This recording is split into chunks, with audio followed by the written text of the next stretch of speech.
നമ്മൾ ഒരു രാഷ്ട്രീയ പാർട്ടിയെ കുറ്റം പറഞ്ഞാൽ,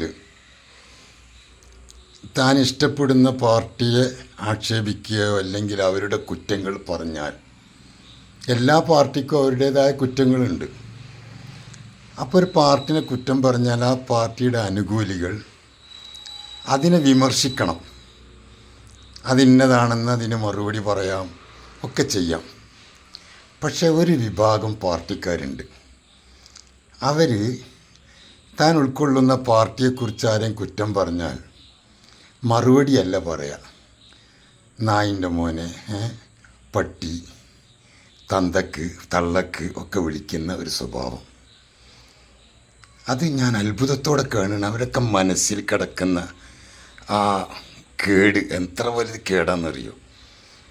മറുപടി പറയാം, ആർക്കും എന്തിനും വിമർശിച്ചാൽ മറുപടി പറയണം.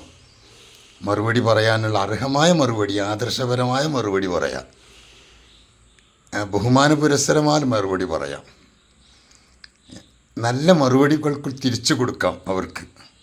അതൊക്കെ ആവശ്യമാണ്. പക്ഷേ തെറി പറയുക എന്നത് ആരുടെ സംസ്കാരമാണ്? ആ സംസ്കാരം മാറ്റി വെക്കണം. അതുകൊണ്ട് അങ്ങനെ വെക്കുമ്പോൾ ആ പാർട്ടിയെ തന്നെ എല്ലാവരും ആക്ഷേപിക്കുകയാണ്. ആ പാർട്ടിയിലുള്ള അനുയായികളാണല്ലോ ഈ തെറി പറയുന്നത്. ഈ പാർട്ടി ഇത്ര മോശമാണോ എന്ന് ചിന്തിച്ചു പോകും. കാരണം തെറി പറയുന്നത് വ്യക്തിപരമായി ആക്ഷേപിക്കുക, അല്ലെങ്കിൽ ബാപ്പാനെയും ഉമ്മാനെയും തന്തനെയും തള്ളനെയും ഒക്കെ വിളിക്കുക, ഇങ്ങനെയൊക്കെയുള്ള മറുപടി പറയൽ ഇതെവിടെ നിന്ന് പഠിച്ച സംസ്കാരമാണ്? ഒരിത്തിരി പോലും ഇസ്ലാമിൻ്റെ തൊട്ട് തീണ്ടാത്തൊരു വിഭാഗം, ഇസ്ലാമിൻ്റെ നയങ്ങൾ തൊട്ട് തീണ്ടാത്തൊരു വിഭാഗം.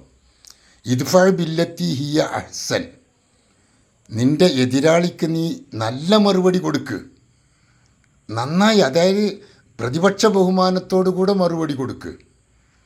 ആ മറുപടി കൊടുക്കണതിന് പകരം കമൻറ്റിൽ വന്നുകൊണ്ട് തെറി പറയുക,